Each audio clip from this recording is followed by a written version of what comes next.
So among this, the first one is the separated contract. Separated contract is a sequential process, and it has been the traditional system adopted for the construction contract. In separated contracts, there is a clear division between the design, construction, and responsibilities.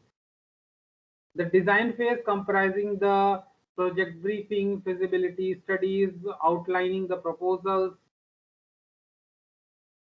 scheme design, detailed design is taken care of by some entity, while the construction is taken care by the some other entity. The preparation and approval of a drawing and the mistake found in the design documentation are frequent cause of delay in the design phase. In this method, sufficient time is needed for the preparation of full documentation by all consultants and for the quantity surveyor to complete a final estimate previous to the calling tender. The construction phase normally does not begin until the design is completed. So as a result, whole of the development process get delayed. Such type of the traditional procurement requirement requires a lengthy tendering period to allow the complexity of the work and for tenderers to read the documentation. Therefore, the traditional system is often recommended for fairly simple to small medium-sized projects, where the time is not a critical factor. The major disadvantages of this traditional or separated contract systems are that it is the time-consuming aspect of development process.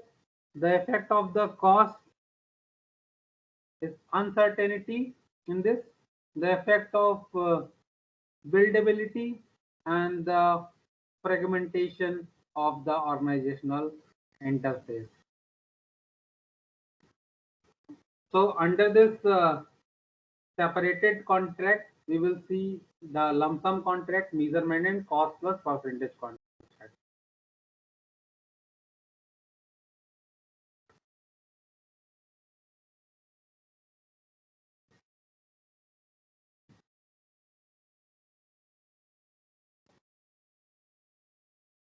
So let us see from lump sum contract. So this is a single fixed price contract. In this contract, the contractor agrees to perform the specified job for a fixed sum. The owner provides the contractor exact specification of the work. In this contract, both the parties try to fix the conditions of the work as precisely as possible. For a lump sum contract to be successful, it should be ensured that the quantities of the different items involved are calculated at the stage of tendering itself. In other words, the design and specification must be fully developed. Also, the nature of the work to be done must be reasonably measured, and the contractor must be given all the facilities to which he is contractually entitled. It may be noted the amount in a lump sum contract is also subjected to the revision under the certain conditions which may be considered outside the contractor's control.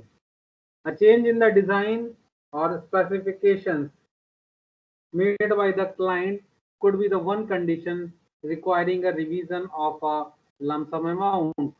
Also, a change in the cost of certain important items such as statutory wages, transportation charges, custom duties would justify a change in the lump sum value. Normally, the stages or the milestones are specified for the payments of bills to the contractor on a certain predefined refined percentage. This type of contract is used in building contracts. There are certain advantages of this lump sum contract. Advantages like as the total cost of the work is known beforehand, the owner can arrange the funds on time. Also, detailed measurement of the work done are not required except in respect to the addition and alteration. Also, due to the competition among the contractors, the contractor tries to take the work even at a less profit, resulting a low cost of the work. Also, it avoids a lot of detail and accounting by both owner and contractor. Also, the contractor gets free hand to execute the work. Also, advantage that in this contract is used for design construct method of delivery, the contractor gets opportunity to use the value engineering.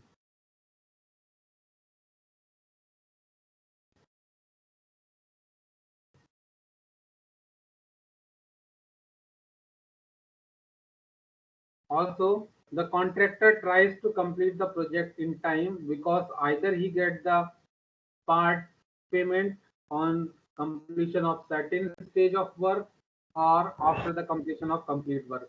This concept on part of contractor coincides with the objective of the owner also. There are certain disadvantages of this lump sum contract.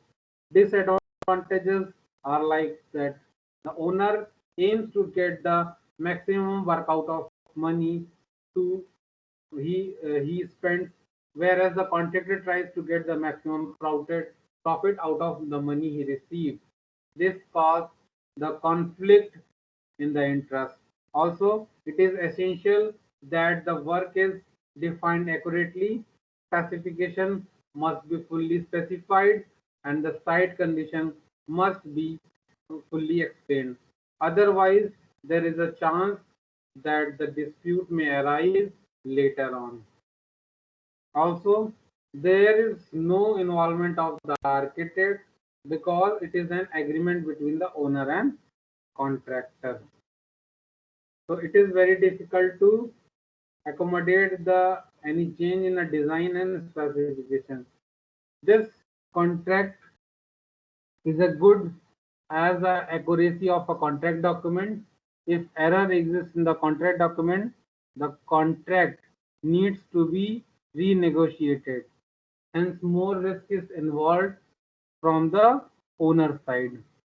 Also, in case of the unforeseen hazard during the construction, contractor may be put in adverse situation.